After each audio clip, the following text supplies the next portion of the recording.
So this is the water gong and the Victorian tin bath rig. You might remember this. This is a really good representation of how sound waves travel in water. You might remember that when we hit the gong gently, the water just rippled, but when we hit it hard, the water splashed everywhere. You probably remember that bit because it was quite fun. So this is a really good visual representation of how sound waves travel. Now, sound waves are in the air all around us all the time. In fact, they're coming out of my mouth right now towards the camera, towards you, but you can't see them, which is why we use water to try and show this. You might also remember the tin bath. We wound up a music box, didn't really hear very loudly, and then put the music box against the bath and put our ear to it, and it suddenly became a lot louder, and that's because metal amplifies and conducts sound.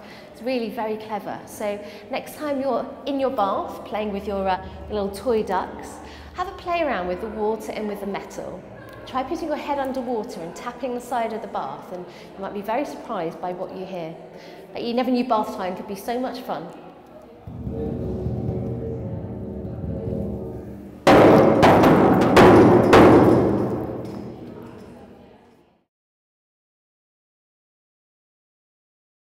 So this is the rhythm rig, and if you remember from our workshops, we spent a lot of time making some fun rhythms together using the different instruments that you can see.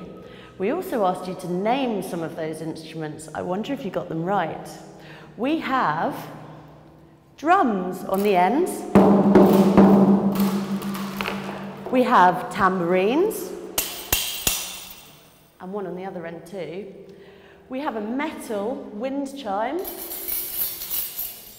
and a wooden wind chime. We have something called a guiro, which we've made out of a metal rod. But actually, the real instrument looks a bit more like this. We've also got a guiro that we've made out of springs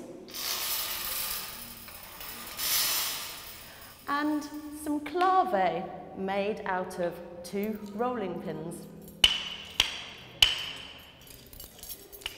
Maybe, with your parents' permission, you can go into your own kitchen and see what instruments you can make up. Okay, so this is our bucket rig. And if you remember from the workshops, we had fun telling each other secrets about ourselves and also using the little booklets to tell each other's facts about sound. The great thing about the bucket rig is it's based on the string telephone concept. But instead of using an old tin can and string, we're using metal buckets and metal rod.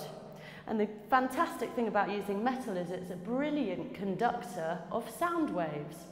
Becky, should we have a go? Yes! Let's put our heads up inside. Okay. Hello. Hello. Amy is a noddlehead. Amy's a noddlehead? Yes.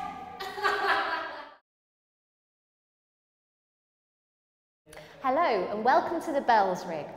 This is designed after a visit to the Whitechapel Bell Foundry in East London. The foundry was founded over 500 years ago, which makes it one of Britain's oldest manufacturing businesses. And what do they make? You've guessed it, bells. In fact, they made one of the most famous bells in the world, Big Ben. So, these ones, not quite as big as Big Ben, are designed for children, which is why they're numbered and coloured.